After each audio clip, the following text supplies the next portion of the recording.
Et c'est au tour de Julien Mauve de nous rejoindre.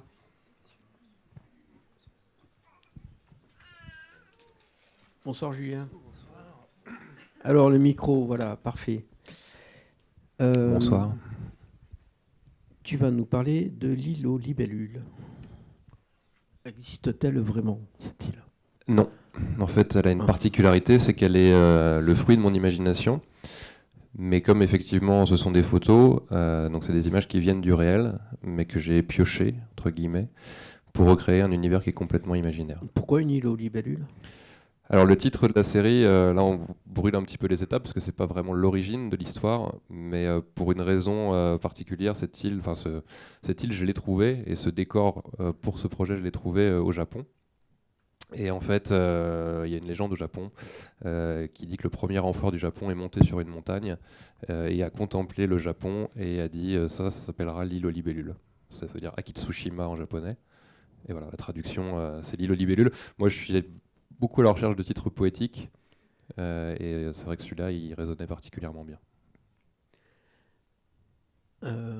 Du coup, c'est une déambulation dans un lieu un petit peu fantomatique où il y a, des choses sont à l'abandon.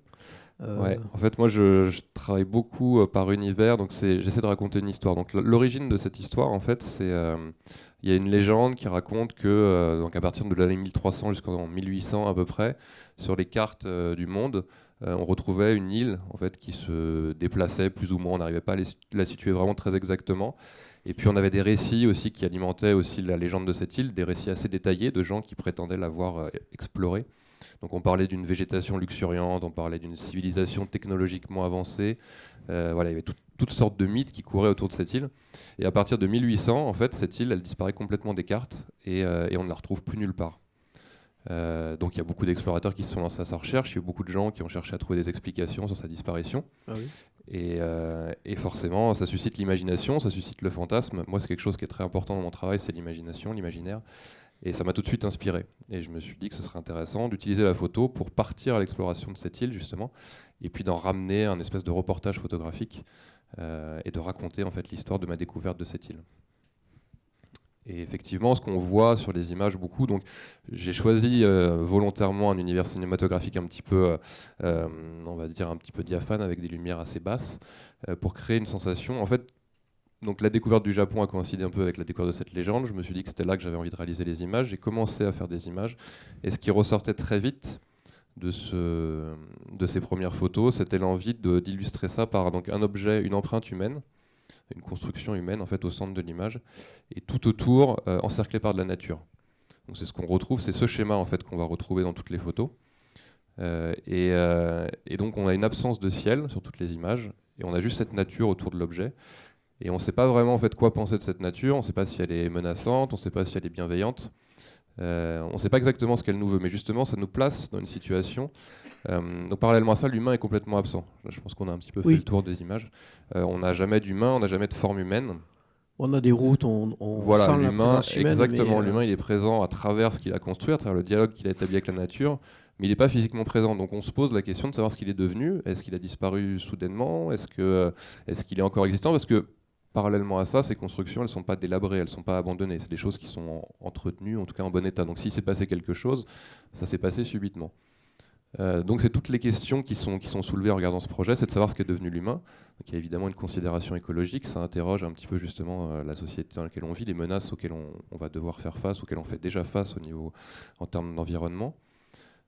Parce que si on regarde aussi plus précisément ces constructions, et c'est le deuxième point sur lequel je voulais juste un petit peu insister, c'est que toutes ces constructions, elles participent à ce qu'on appelle un âge du flux, en fait. C'est-à-dire que chacun de ces objets va contribuer à faciliter le déplacement. Donc ça peut être le déplacement d'informations, ça peut être le déplacement de personnes. Ça va être des objets qui vont... Alors ça a été pris dans les montagnes japonaises. Pour la petite histoire, les montagnes japonaises ont été très peu colonisées, habitées. C'est-à-dire qu'au Japon, tous les territoires occupés sont ceux qui sont près de la mer. Parce que les montagnes sont peu exploitables en termes de rendement, en termes d'agriculture, c'est très compliqué. Donc c'est des territoires qu'on va traverser très vite. Donc au lieu de contourner une montagne, on va creuser un tunnel, au lieu d'arpenter une vallée, on va construire un pont.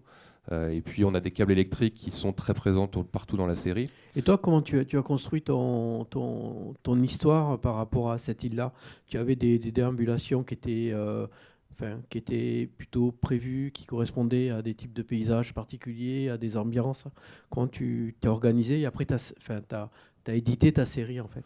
Ouais, il y a eu 3 voyages en fait. Le premier voyage était un voyage de découverte. C'est là que est née l'envie en fait de réaliser ce projet dans ce décor-là, et c'est ce décor qui inspirait en fait tout ça. Et puis les 2 voyages suivants, ça a été aussi de l'errance, ça a été prendre une voiture et se déplacer un petit peu à droite à gauche. Petit à petit, j'ai resserré ma zone.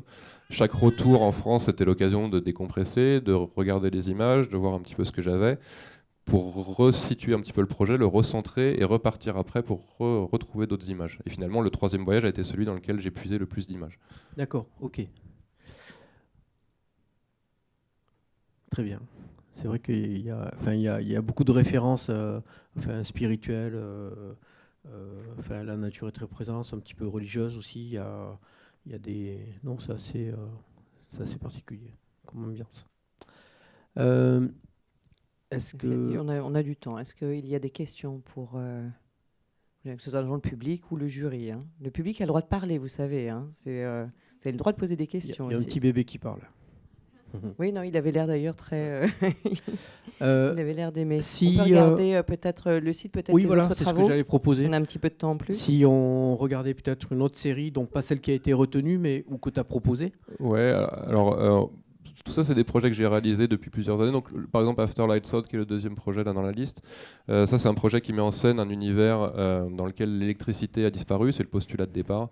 Donc, on va retrouver des photos de scènes. Ouais, tout à fait. Exactement, c'est des ambiances assez sombres. Donc, c'est-à-dire que pour une raison particulière, ces 2 projets s'enchaînent, mais celui d'après va vous faire mal aux yeux, je pense. Lumineux. Voilà, il est beaucoup plus lumineux.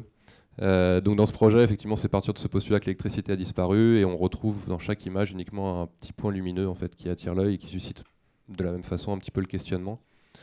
Et le projet suivant, ça s'appelle Greetings from Mars, c'est un projet que j'ai réalisé en 2015, où là j'envoie un couple d'astronautes en fait, visiter une autre planète.